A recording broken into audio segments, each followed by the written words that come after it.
Hello বন্ধুরা, আমি আজকে আপনাদের সামনে অত্যন্ত জরুরি একটি টিউটোরিয়াল নিয়ে হাজির হয়েছি। যে টিউটোরিয়ালটি আপনাদের ওয়ার্ডপ্রেস ডেভেলপমেন্ট বা ওয়ার্ডপ্রেস কাস্টমাইজেশনের কাজে অনেকটাই হেল্প করবে আপনাদেরকে। আমি কদিন আগেই আমার পার্সোনাল সাইটে আমি একটা আর্টিকেল লিখেছিলাম, সেটি হচ্ছে how to rename WordPress default database table prefix.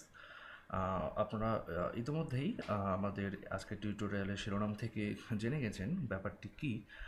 যারা ওয়ার্ডপ্রেসের অ্যাডভান্স ইউজার তাদের জন্য আসলে এই ব্যাপারটি খুবই সিম্পল, কিন্তু যারা একদমই বিগিনার পর্যায়ে আছেন বা ওয়ার্ডপ্রেসের অ্যাডভান্স ইউজগুলো জানেন না বা ডেটাবেস রিলেটেড যে অ্যাডভান্স ইউজগুলো আছে এগুলো সম্পর্কে জানেন না, তাদের জন্য মূলত এটি আজকের আমাদের এই টিউটোরিয়ালটি কাজে লাগবে। তো প্রথমত বলে রাখি যে আসলে টেবিল প্রিফিক্স কি। সেটি ওয়ার্ডপ্রেসের হতে পারে বা যে কোনো কিছুরই হতে পারে, যে কোনো সিএমএসের ক্ষেত্রে এটি হতে পারে যে টেবিল প্রিফিক্স কি। মনে করুন যে আপনার সার্ভারে একটি মাত্র ডাটাবেস ক্রিয়েট করার অপশন আপনার সার্ভার অ্যাডমিন থেকে দেয়া থাকে বা দেয়া আছে, কিন্তু আপনার কিন্তু আপনার সার্ভারে আপনি কয়েকটি মাল্টিপল ডোমেন আপনি ইউজ করছেন এবং এক একটি ডোমেনে আপনি মনে করেন যে এক তিন চারটি ডোমেনের মনে করেন আপনি তিন চারটি ওয়ার্ডপ্রেস সেট আপ দিবেন, কিন্তু কথা হচ্ছে যে একটি সিএমএস কিন্তু একটি ওয়েবসাইটের আন্ডারে থাকে। সো আপনি যখন তিন চারটি ডোমেন চালাবেন অ্যাডন ডোমেন থেকে, তো সেই ক্ষেত্রে কিন্তু আপনার আলাদা আলাদা তিন চারটি ডেটাবেস প্রয়োজন পড়বে। তো যদি ইন্ডিভিজুয়ালি কাজ করতে চান, কিন্তু যদি ব্যাপারটি এমনটি হয় যে আপনি টেবিল প্রিফিক্সের ইউজ জানেন এবং আপনি সেই টেবিল প্রিফিক্স ফিচারটি ইউজ করে আপনি খুব সুন্দরভাবে একটি ডেটাবেসের আন্ডারে আপনি আপনার সার্ভারের স্পেস যতক্ষণ পর্যন্ত শেষ হয়নি আর কি, তো ততক্ষণ পর্যন্ত আপনি ততগুলো ওয়ার্ডপ্রেস ইনস্টল করতে পারবেন। সেটি হতে পারে সাব ডোমেইন, সাব ডিরেক্টরি, অথবা একটি ফুল ডোমেইনে অ্যাডন ডোমেইন অ্যাড করে। তো ব্যাপারটি হচ্ছে যে টেবিল প্রিফিক্সটি কী। টেবিল প্রিফিক্সটি হচ্ছে মূলত ওয়ার্ডপ্রেসের একটি সিস্টেম বা একটি ডেটাবেসের ফিচার, যেটির সাহায্যে ওয়ার্ডপ্রেস মাল্টিপল ওয়ার্ডপ্রেস ইনস্টলেশনগুলোকে সেপারেট করে একটি সাইটের ডেটাবেস থেকে আরেকটি সাইটকে। তো এটি হচ্ছে এভাবে বললে আপনাদের জন্য বুঝতে সুবিধা হয়। সেটি হচ্ছে বাই ডিফল্ট ওয়ার্ডপ্রেস যখন আমরা ইনস্টল করি তখন 11টি টেবিল ইনস্টল হয়। তো আমরা একটু পরে ওয়ার্ডপ্রেস ইনস্টল দিব এবং দিয়ে দেখব যে কীভাবে এটি কাজ করে। তো এর আগে আমি একটু শর্ট ব্রিফ করছি যাতে আপনাদের বুঝতে সুবিধা হয়। তো বাই ডিফল্ট ওয়ার্ডপ্রেস 11টি টেবিল ইনস্টল করে এবং প্রতিটি টেবিলের জন্য একটি করে আলাদা আলাদা আমরা চাইলে টেবিল প্রিফিক্স ইউজ করতে পারি। তো যখন আপনি একটি টেবিল প্রিফিক্স ডিফাইন করে দিবেন, তো ডিফাইন করে দেওয়ার সঙ্গে সঙ্গে আপনি কিন্তু একটি ডাটাবেসের আন্ডারে আপনি একের অধিক সাইট চালাতে পারবেন। তো মনে করুন যে আপনি দুটি সাইট চালাবেন, তো সেই ক্ষেত্রে আপনার একটি ডেটাবেজে তাহলে কতটি 22টি সাইট দরকার। কিন্তু যদি এমনটি হয় যে আপনি একই টেবিল প্রিফিক্স আপনি ইউজ করছেন বা কোনো টেবিল প্রিফিক্স আপনি ইউজ করছেন না, তাহলে কিন্তু আপনি মাল্টিপল সাইট এখানে চালাতে পারবেন না।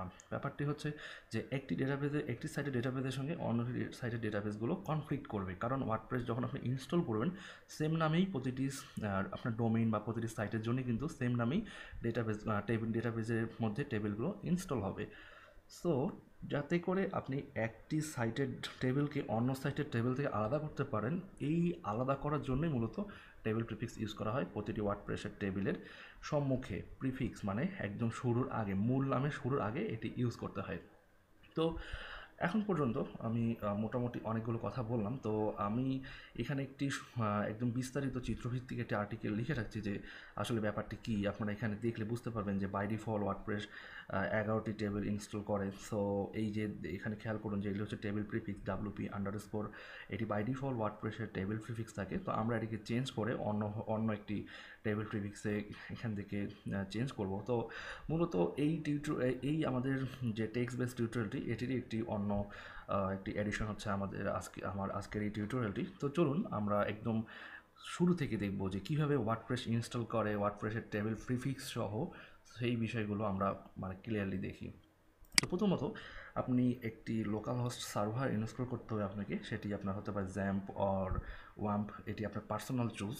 সো আমি এটি রিকমেন্ড করছি না যে আপনি কোনটি ইউজ করবেন, আপনি যেটি খুশি ইউজ করতে পারেন।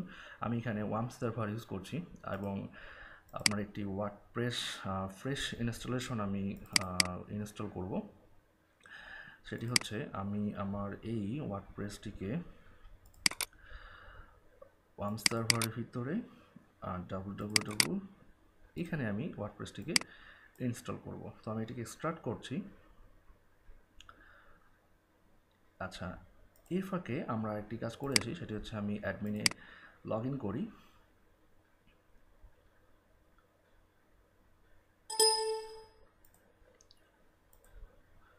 আচ্ছা, আমাদের এক্সট্রাক্ট কমপ্লিট, পসিবলি হ্যাঁ আমাদের এক্সট্রাক্ট কমপ্লিট। তো আমরা চাইলে বাই ডিফল্ট ওয়ার্ডপ্রেস নামেও রাখতে পারি, অথবা আমরা জাস্ট এখানে সিম্পলি আমরা একটি ডেটাবেসের নাম দিই যে টেবিল প্রিফিক্স, এইভাবে আমরা নাম দিতে পারি আমাদের যা খুশি। আমরা আমাদের ডোমেইন হিসেবে বা আমাদের ওয়েবসাইট ডিরেক্টরি হিসেবে যা নাম আমরা যা ইচ্ছা তাই নাম দিতে পারি। তো আমরা যদি এখন এখানে আসি এবং এটিকে ব্রাউজ করি আবারও, তাহলে দেখতে পারবো যে আমাদের এই ওয়ার্ডপ্রেস প্রজেক্ট ডিরেক্টরিটি আমাদের এখানে দেখাচ্ছে, এই যে টেবিল প্রিফিক্স। তো এটি ক্লিক করলে আমাদেরকে ওয়ার্ডপ্রেস ইনস্টলেশনের যে ফাইলটি বা স্ক্রিনটি সেটি দেখাবে। তো এটি হচ্ছে আমাদের সেট আপ কনফিগারেশন। তো আমরা চাচ্ছি যে ইংলিশ ল্যাঙ্গুয়েজেই হবে, কন্টিনিউ। এরপর হচ্ছে আমাদেরকে বলছে যে আমাদের এই ইনফরমেশনগুলো দরকার হবে। তো আমরা জানি না আমাদের ডেটাবেসের নেম কি, ইউজার নেম কি, পাসওয়ার্ড কি। আমরা জানি আমাদের সার্ভারের ইউজার নেম হচ্ছে রুট, পাসওয়ার্ড নেই, ডেটাবেস হোস্ট হচ্ছে লোকাল হোস্ট, টেবিল প্রিফিক্স আমরা এখনও ইউজ করিনি, আর ডেটাবেস নেম আমরা জানি না। তো আমরা এখান থেকে একটা ডেটাবেস ক্রিয়েট করে নিই। সো ডেটাবেসে ক্লিক করলে আমরা এখানে দিলাম যে আমরা এখানে নাম দিব হচ্ছে টেবিল প্রিফিক্স। ওকে, সাইটের নামের সঙ্গে যে মিল রেখে দিতে হবে টেবিলের নাম এমনটি না, আপনার খুশি আপনি যে কোনো নাম ইউজ করতে পারেন, তবে এটি যেন পাবলিকলি অ্যাক্সেসেবল না হয় এটি মাথায় রাখতে হবে। সো অলওয়েজ চেষ্টা করবেন সাইটের নামের সঙ্গে যেন ডেটাবেসের নামের মিল না থাকে, কারণ এটি খুব ইজিলি হ্যাক হওয়ার সম্ভাবনা থাকে। তো আমি লেটস গোতে ক্লিক করলাম। এবার আমাদের টেবিলের নাম হচ্ছে টেবিল, ডেটাবেসের নাম হচ্ছে টেবিল প্রিফিক্স। ওকে, আমি টেবিল প্রিফিক্স নাম দিলাম। আমার ইউজার নেম হচ্ছে রুট, পাসওয়ার্ড কোনো নাই, ডেটাবেস হোস্ট হচ্ছে আমাদের লোকাল হোস্ট। এখানেই মেইন পয়েন্ট যে আমাদের টেবিল প্রিফিক্স, এই ডিফল্ট টেবিল প্রিফিক্স কিন্তু WP আন্ডারস্কোর। আপনি চাইলে আন্ডারস্কোর নাও দিতে পারেন, কিন্তু সেই ক্ষেত্রে আপনার টেবিলের নাম এবং টেবিল প্রিফিক্স দুটি একখানে হয়ে যাবে এবং বোঝা যাবে না যে আসলে টেবিলের নাম কোনটি, টেবিলের প্রিফিক্স কোনটি। সো অলওয়েজ রিকমেন্ডেড যে যেটাই টেবিল প্রিফিক্স হোক তারপরে একটি আন্ডারস্কোর দিতে হবে। তো এই টিউটোরিয়ালে, আমাদের টেক্সট বেস টিউটোরিয়ালে এখানে ডিটেইলস বলা আছে। আপনারা যদি কেউ না বুঝতে পারেন আমার এই টিউটোরিয়ালটি দেখার পরেও, তাহলে আমি রিকমেন্ড করবো যে আপনারা এই লিঙ্কটিতে ভিজিট করে দেখে নেবেন। আচ্ছা, তো এই সাইটটা আমি ক্লোজ করে দিলাম। আচ্ছা, এখন টেবিল প্রিফিক্স। তো টেবিল প্রিফিক্স কেন ইম্পর্ট্যান্ট সেটি আমি আগে বলেছি, এবং আরও কিছু ইম্পর্ট্যান্ট ফ্যাক্ট হচ্ছে যে বাই ডিফল্ট যে কোনো ইউজার যারা ওয়ার্ডপ্রেস ইউজ করে, সেটি একদম বেসিক বিগিনার লেভেল থেকে শুরু করে প্রোগ্রামার, ডেভেলপার, হ্যাকার, সবাই জানে যে বাই ডিফল্ট ওয়ার্ডপ্রেসের টেবিল প্রিফিক্স হচ্ছে WP আন্ডারস্কোর। সো এইটি না ঠিক না, কারণ যদি এটি কখনো রাখেন আর হ্যাকার যদি আপনার সাইটের অ্যাক্সেস কখনো নিতে চায়, সো টেবিল প্রিফিক্সটিকে ইউজ করে কিন্তু সে আপনার সাইটটিকে হ্যাক করতে পারে। সো এটি অলওয়েজ চেঞ্জ রাখবেন এবং এমন একটি নাম দিবেন যাতে এটি বোঝা না যায় বা সহজে গেস করা না যায় যে আসলে এটি কী নামে দেয়া আছে। সো আমরা এখানে আমি জাস্ট টেস্টিং পারপাসে, যেহেতু আমাদের এই ইনস্টলেশনটি, আমি জাস্ট সিম্পলি এটিকে আপাতত WP আন্ডারস্কোরে রাখছি, কারণ আমি কিছুক্ষণ পরেই দেখাবো যে কীভাবে এই ডিফল্ট যে নাম টেবিল প্রিফিক্সটি থাকে, আপনি যদি কখনো এক্সিস্টিং সাইট নিয়ে কাজ করেন বা আপনি কখনো এই সাইটটি আপনার ক্লায়েন্টের সাইট, তিনি আগে থেকেই WP আন্ডারস্কোর ইউজ করে রেখেছেন। সো উনি এই সাইটটি চাচ্ছেন যে ওনার বা সাইটের সিকিউরিটি পারপাসে আপনাকে সিকিউরিটি এনশিওর করতে দিলে আপনি অবশ্যই দেখবেন যে টেবিল প্রিফিক্সটি চেঞ্জ করতে পারেন কি না, বা টেবিল প্রিফিক্স যদি চেঞ্জ করতে পারেন তাহলে আপনি কীভাবে চেঞ্জ করবেন এটি আমি একটু পরে দেখাবো। সো আমি বাই ডিফল্ট WP আন্ডারস্কোর রাখলাম, টেবিল প্রিফিক্স নাম রুট এবং পাসওয়ার্ড ব্ল্যাঙ্ক, ডেটাবেস হোস্ট হচ্ছে লোকাল হোস্ট। সো খেয়াল করুন এখানে আমাদের কিন্তু টেবিল প্রিফিক্সে আমাদের কোনো কিন্তু টেবিল নেই, টেবিল প্রিফিক্স ডেটাবেসে। সো আমি জাস্ট সাবমিট করলাম, রান দ্য ইনস্টল। আচ্ছা, এখানে আমার সাইট নেম চলে আসছে আর টেবিল প্রিফিক্স দিলাম, আমার ইউজার নেম আমি দিলাম হচ্ছে অ্যাডমিন, আর এটি হচ্ছে ব্রাউজার থেকে যে পাসওয়ার্ডটি দেওয়া এটি আমি হাইড করতেও পারি, শো করতেও পারি। এটি আমার পার্সোনালি কোনো পাসওয়ার্ড নয়, এটি হচ্ছে ব্রাউজার থেকে দেওয়া একটি পাসওয়ার্ড। সো আমি এটি রাখলাম ABCD এই সহজ পাসওয়ার্ডটি আমি রেখে দিলাম। Confirm use of week password, আচ্ছা এটি আমি চেক করলাম। আমি চাইলে এখানে আমার ইমেল অ্যাড্রেস ইউজ করতেও পারি, নাও করতে পারি, তবে ইমেল অ্যাড্রেস ইউজ করাটা খুব ভালো। সেক্ষেত্রে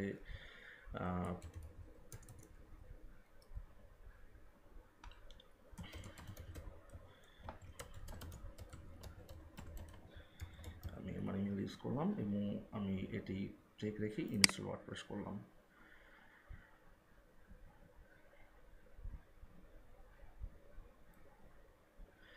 সো আমাদের ওয়ার্ডপ্রেস লোকাল হোস্টে বা আমাদের সার্ভারে ইনস্টল হচ্ছে। তো আমরা এটা ইনস্টল হোক, ওকে আমাদের ইনস্টল হয়ে গেছে। এখন আমরা লগ ইন করি। আচ্ছা, আসলে আমাদের এখানে লগ ইন করার কোনো কাজ নেই, কারণ আমরা এখানে লগ ইন রিলেটেড কিছুই দেখব না। সো আমরা সিম্পলি যে কাজটি করব সেটি হচ্ছে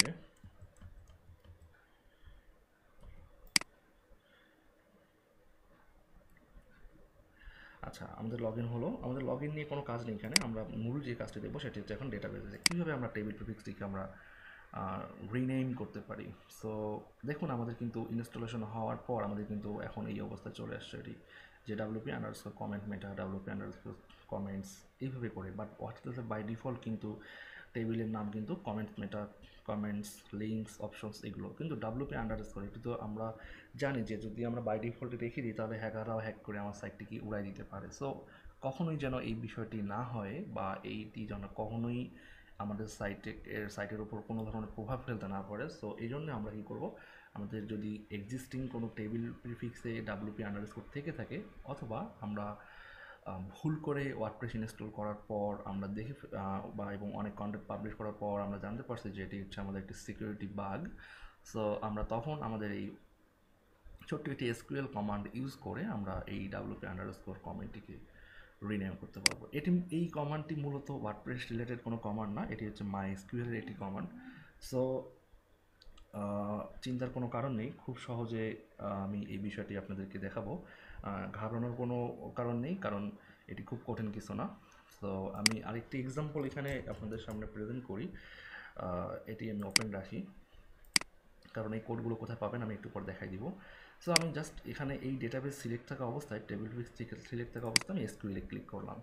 তো এখন কথা হচ্ছে যে আমার এটি এক্সপ্যান্ড করি, ক্লিক করলে দেখুন এখানে কিন্তু WP_, তো আমার দরকার কি এই WP_কে রিনেম করে অন্য কিছুতে কনভার্ট করা। সো আমি যেটি করব, আমাকে যে SQL কমান্ডটি লিখতে হবে সেটি হচ্ছে রিনেম টেবিল। অবশ্যই আমাকে লিখতে হবে যে রিনেম টেবিল, এটা হচ্ছে SQL এর কমান্ড। রিনেম টেবিল আমাকে বলতে হবে কোন টেবিলটাকে আমি রিনেম করতে চাই, WP কমেন্ট মেটা। অবশ্যই মাথায় রাখতে হবে যেন টেবিলের নামগুলো মনে থাকে, সেম থাকে। রিনেম টেবিল WP কমেন্ট মেটা 2। আমি চাচ্ছি, আমি নতুন টেবিল প্রিফিক্স কি চাচ্ছি সেটি আমাকে লিখতে হবে এখন। আমি চাচ্ছি যে ASD, অথবা আমি চাচ্ছি যে আমি জাস্ট আপনাদেরকে বোঝানোর পারপাসে লিখছি যে নিউ আন্ডারস্কোর। আমি চাচ্ছি যে আমার এই যে টেবিলের নামটি আছে এইটি এখান থেকে আমি ইউজ করতে। সো এটি এখান থেকে আমি সিলেক্ট করলাম এবং এটি এখানে ছেড়ে দিলাম। তো মাথায় রাখতে হবে এটি এবং এটি আমাদের মূল টেবিলের নাম যেন ঠিক থাকে, না হলে কিন্তু কাজ করবে না, ঠিক আছে। তো আমরা এটি করে জাস্ট কমা দিয়ে আমরা এটি করবো গো।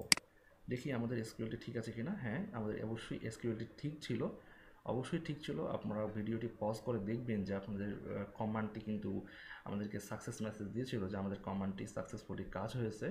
সো আমরা যেহেতু সাকসেসফুলি রান করতে পারছি এবং দেখুন আমাদের কিন্তু এখানে WP-র জায়গায় কমেন্ট মেটা।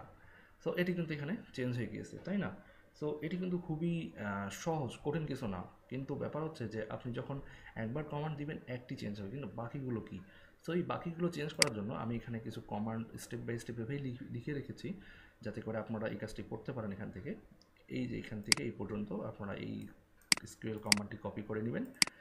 মাথায় রাখতে হবে যে আপনারা যেন আপনাদের টেবিলের যে নাম এই WP কমেন্টস এবং আপনাদের টেবিল প্রিফিক্স এই দুটি যেন ঠিক থাকে এবং আপনি কোন নামে কনভার্ট করতে চান সেটি যেন ঠিক থাকে।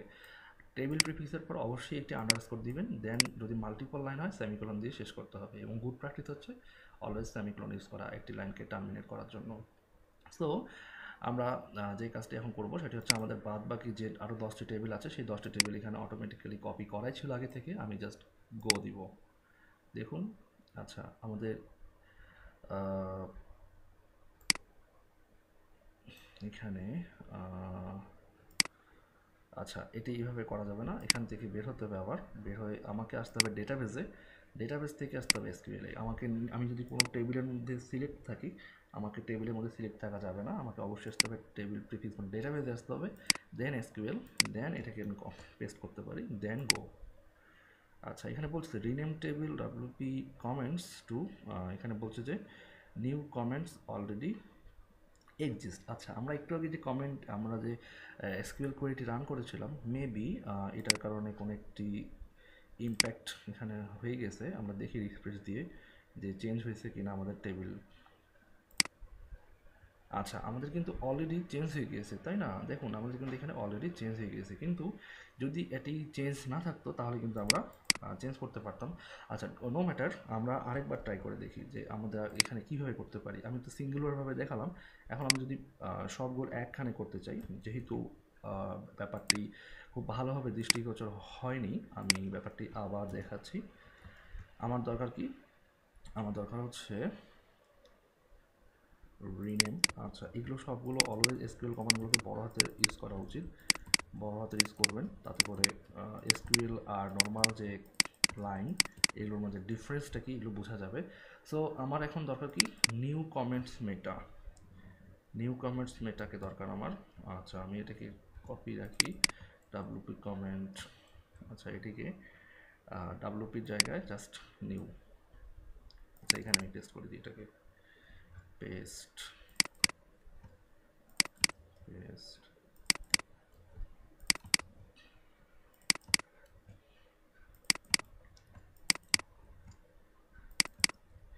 শুধু এতটুকু চেঞ্জ করলেই কিন্তু আমাদের কাজ শেষ না। আমাদের টেবিল প্রিফিক্সগুলো চেঞ্জ করার পর আমাদের ইন্টারনালি আরও কিছু টেবিলের যে কি মেটা ভ্যালু এগুলো আছে আমাদেরকে চেঞ্জ করতে হবে। সো ডোন্ট ওয়ারি, আমি এই বিষয়গুলো আপনাদেরকে স্টেপ বাই স্টেপ অবশ্যই দেখিয়ে দিব। আচ্ছা এখানে আমরা এখন আমাদের নাম আছে নিউ আন্ডারস্কোর, তো আমরা চাচ্ছি কি নিউ আন্ডারস্কোর থেকে আমরা যাব হচ্ছে আমি আমার যেটি ইউজ করবো, আমি যেগুলো টিপি, that means table prefix. So আমি এটি জাস্ট কপি করলাম, কপি করে নিউ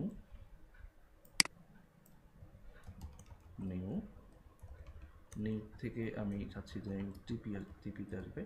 সো আমাদের কিন্তু এখন 11টি টেবিলেই কিন্তু আমাদের একই সঙ্গে রিনেম হবে। সো এটি অবশ্যই ইম্পর্ট্যান্ট। এই কাজগুলো করার সময় যখন লাইভ সার্ভার হবে, ডেফিনেটলি লাইভ সার্ভারে আপনারা ডেটাবেসকে অবশ্যই ব্যাকআপ নিয়ে রাখবেন, কারণ লাইভ সার্ভারে যদি কোথাও হেরফের হয়ে যায় তাহলে কিন্তু আপনি সহজে এটিকে হ্যান্ডেল করতে পারবেন না। যেহেতু আমার এটি টেস্টিং পারপাস, সো আমি নির্বিঘ্নেই করে যাচ্ছি, কিন্তু অবশ্যই যদি এটি আমার লাইভ সাইট হতো আমি এইভাবে করতাম না। সো অবশ্যই আমি রিকমেন্ড করব আপনারা যখন ডেটাবেস রিলেটেড যে কোনো কাজ করবেন অবশ্যই প্রথম অবস্থায় এই ডেটাবেসের সকল ফাইলগুলোকে ব্যাকআপ নিয়ে নেবেন, তারপর যে কোনো চেঞ্জ করবেন। সো আমাদের এখন নিউ আন্ডারস্কোর থেকে আমরা এখন টিপি আন্ডারস্কোরে যাব। সো আমরা 11টি টেবিলই এখানে লিখে ফেলেছি, দেখুন 11টি লাইন, দেন গো। খুব ভালো করে মনোযোগ দিয়ে খেয়াল করবেন, আমাদের এখানে কিন্তু সাকসেস মেসেজ আসবে। সো গো। আচ্ছা এখানে দেখুন যে আমাদের এখানে বলছে যে নো ডেটাবেস সিলেক্টেড। আচ্ছা আমরা মেইন ফ্যাক্ট হচ্ছে দেখুন এখানে কিন্তু লোকাল হোস্ট সিলেক্ট আছে, আমাদেরকে অবশ্যই এটি কাট করতে হবে এবং আমার টেবিল প্রিফিক্সে আসতে হবে, দেন এসকিউএল আসতে হবে, এটি মাথায় রাখতে হবে কিন্তু, ঠিক আছে? এবার আমি যদি গো করি, আচ্ছা দেখুন এখানে বলছে যে rename database table empty set 0 row affected. So এখানে যদিও সাকসেসফুল মেসেজ আমাদের এখানে দেয়নি, কিন্তু আমরা যদি এখানে আমাদের PHP MyAdmin কে রিফ্রেশ করি, দেখুন আমাদের এখানে এখন টেবিল প্রিফিক্স যদি ওপেন করি, দেখুন আমাদের কিন্তু টিপি আন্ডারস্কোর কমেন্ট মেটা হয়ে গেছে। কিছু কিছু সময় থাকে যখন আপনি মাল্টিপল কোয়েরি অ্যাপ্লাই করবেন, সেই ক্ষেত্রে আপনার পুরোপুরি এই কমান্ডগুলোর যে সাকসেস মেসেজ এটি নাও পেতে পারেন, বাট অবশ্যই গুড প্র্যাকটিস হচ্ছে অলওয়েজ আপনি ব্রাউজারটিকে রিফ্রেশ করে চেঞ্জটিকে দেখে নেবেন, তাহলে বুঝতে পারবেন যে আসলে এগুলো চেঞ্জ হচ্ছে কি না। তো আমরা টেবিল প্রিফিক্সের নাম চেঞ্জ করে ফেলেছি। এখন আমাদের মূল ফ্যাক্ট হচ্ছে যে আমরা কমেন্ট মেটা টেবিলে যাব। কমেন্ট মেটা টেবিলে দেখুন কিছুই নেই এখানে, ঠিক আছে। সো কমেন্ট মেটা থেকে আমরা কয়েকটি ব্যাপার আমি জাস্ট আপনাদেরকে এখানে ইনস্ট্রাকশনটা দেখিয়ে দিই যে কীভাবে এখানে কি করা আছে। আচ্ছা, এখানে চেঞ্জ করার পর আমাদেরকে দেখতে হবে যে আমাদের এখানে দেখুন যে গো টু নিউ অপশনস টেবিলে আমাদেরকে যেতে হবে। আমরা যাই অপশনস টেবিলে যাওয়ার পর আমাদের এখানে খুব ভালো করে খেয়াল রাখতে হবে যে আমরা আগে যেটি ছিল আমাদের কি নিউ আন্ডারস্কোর। সো আমাদেরকে এখানে নিউ আন্ডারস্কোর খুঁজতে হবে যাতে নিউ আন্ডারস্কোর নামে কিছু আছে কি না এখানে। সো এখানে দেখুন অনেকগুলো কিন্তু ফাইল আছে, আপনাকে জাস্ট শো অলে ক্লিক করতে হবে, নাহলে কিন্তু আপনি পরবর্তীগুলো দেখতে পারবেন না, মানে পরবর্তী যে কলামগুলো আছে দেখতে পারবেন না। এখন কন্ট্রোল এফ দিয়ে আপনি এখানে জাস্ট লিখেন নিউ আন্ডারস্কোর। আচ্ছা, নিউ আন্ডারস্কোর এখানে নেই কারণ আমরা মাত্রই ফ্রেশ ইনস্টলেশন দিয়েছি। যদি এখন দেখেন যে নিউ আন্ডারস্কোর এখানে নাই বা আপনাদের আগের যে টেবিল প্রিফিক্স সেই টেবিল প্রিফিক্সটি এখানে নেই, তাহলে মাথায় রাখতে হবে যে আপনারা যখন নতুন ইনস্টল দিবেন তখন আপনারা কিন্তু সেফ, কিন্তু যখন আপনারা একটা ওল্ড ইনস্টলেশন থেকে এই ফাইলটিকে আপনারা একটা ওল্ড ইনস্টলেশনের টেবিল প্রিফিক্স থেকে আপনি যখন নতুন একটি টেবিল প্রিফিক্সে নিয়ে যাবেন, অবশ্যই এখানে কিছু মেটা ভ্যালু আসবে, যে ভ্যালুগুলো আপনাকে অবশ্যই চেঞ্জ করতে হবে। সো যদি এই জিনিসটি মাথায় না থাকে তাহলে কিন্তু আপনাদের সাইট ডাউন থাকবে।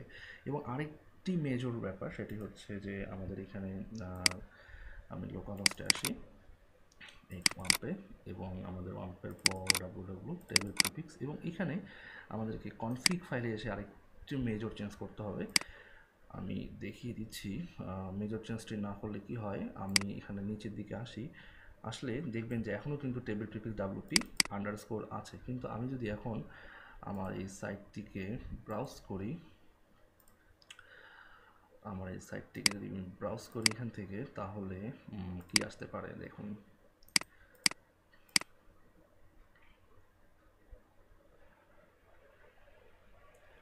দেখুন আবার কিন্তু এখানে আমাদের ইনস্টলেশনে চলে গেছে, বাট আমরা কিন্তু অলরেডি ইনস্টল করে ফেলছি।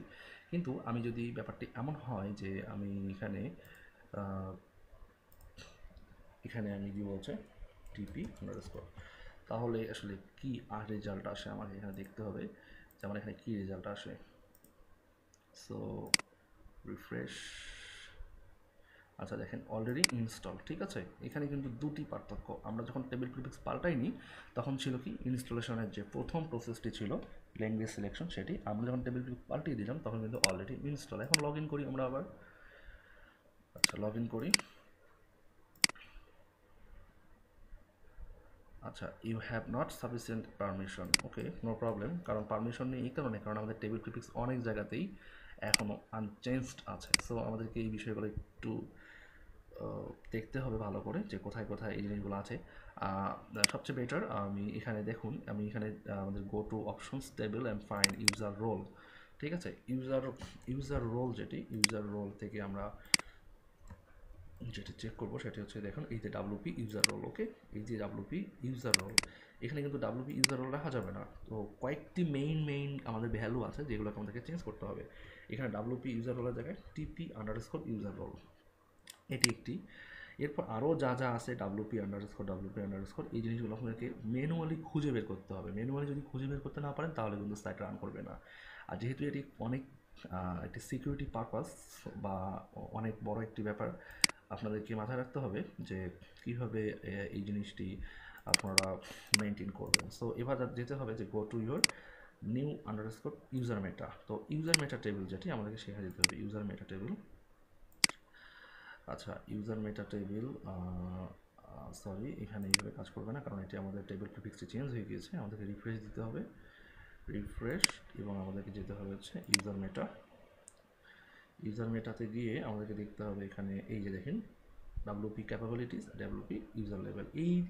এই ক্যাপাবিলিটিস আর ইউজার লেভেলের জন্যই কিন্তু আমাদেরকে এখানে ওয়ার্ডপ্রেস দেখাচ্ছে যে you have not sufficient permission to access this page. So আমরা এখান থেকে কী করবো, WPর জায়গায় কী দেবো, টিপি, আর WPর জায়গায় দিব হচ্ছে টিপি। আচ্ছা, এখানে কিন্তু প্রপারলি এক্সপ্লেইন করা আছে কোথায় কোথায় আপনাকে চেঞ্জ করতে হবে, ঠিক আছে। সো যদি মনে করেন যে হ্যাঁ আপনার চেক আপ শেষ, তাহলে আপনাদের সাইট কিন্তু রান করবে। সো এবার দেখুন, এখন কিন্তু আমার সাইট রান, ঠিক আছে। তো এইভাবে করে পুরো বিষয়টি কিন্তু আমাদেরকে মাথায় রাখতে হবে যে আমি, যদিও মনে হচ্ছে যে ব্যাপারটি খুবই সিম্পল, কিন্তু আসলে হ্যাঁ সিম্পল কিন্তু একটু টেকনিক্যাল এবং ট্রিকি। যদি এই বিষয়টি মাথায় রাখেন যে আপনাদেরকে অবশ্যই আপনাদের সাইটের ডেটাবেসের সিকিউরিটি এনশিওর করতে হবে, আপনাদের ওয়েবসাইটের সিকিউরিটি এনশিওর করতে হবে, তাহলে এক্সিস্টিং আপনারা যদি ডাটাবেসের মধ্যে এরকম খুব সহজ বা বোঝা যাবে এমন কোনো কিছু টেবিল প্রেফিক্স আপনারা অলরেডি ইনস্টল করে থাকেন বা ইউজ করে থাকেন, তাহলে এখনই আপনাদের টেবিল প্রেফিক্সগুলোকে পরিবর্তন করে নিন, এটাই আপনাদের জন্য মোক্ষম সময়। আর আরেকটি ব্যাপার সেটি হচ্ছে আপনারা এই স্ক্রিনশট বা এই টেক্সট বেস টিউটোরিয়াল থেকে আরও বিস্তারিত জেনে নিতে পারবেন যে কীভাবে করে কোথায় দিয়ে কী করা হয়েছে, কারণ আমি শর্টকাটে অনেক কিছুই ইতিমধ্যে আপনাদেরকে এই টিউটোরিয়াল দিয়ে বলেছি, যেটি হয়তো আপনাদের বোধগম্য নাও হতে পারে। সো নো ম্যাটার, এটি হচ্ছে আমাদের আজকের টিউটোরিয়ালের বিষয়বস্তু। এবং আরও একটি ব্যাপার সেটি হচ্ছে আমাদের টিউটোরিয়ালটি আপনি পাবেন হচ্ছে আমাদের র্যান্ডম টিউটোরিয়াল সিরিজের আন্ডারে। আপনি চাইলে এই টিউটোরিয়ালটি এখান থেকে ডাউনলোড করতে পারেন, আপনাদের ফ্রেন্ড সার্কেলের মধ্যে শেয়ার করতে পারেন, এবং সর্বোপরি আমাদের টিউটোরিয়ালগুলো আপনার কেমন লাগলো সেই টিউটোরিয়ালগুলো সেগুলো নিয়ে আপনাদের ফেসবুকে আমাদের মন্তব্য জানাবেন। তো এ ছিল আজকের টিউটোরিয়াল। সবাইকে ধন্যবাদ আমাদের সাথে থাকার জন্য।